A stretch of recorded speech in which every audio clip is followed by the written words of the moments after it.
The third letter of John, a brief introduction. 3rd John supplements statements on Christian hospitality in 2nd John. It applauds a Christian named Gaius for living out the teachings of the apostles.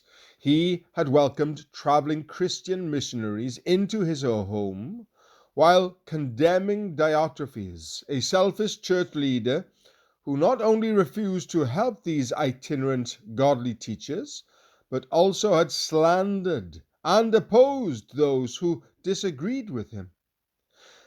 This book demonstrates that pride can divide Christians if they are not living by God's word. To avoid the dual dangers of false teaching and division within the church, believers should practice the dual virtues of love and discernment. The letter was probably written by the Apostle John in the late 1st century AD.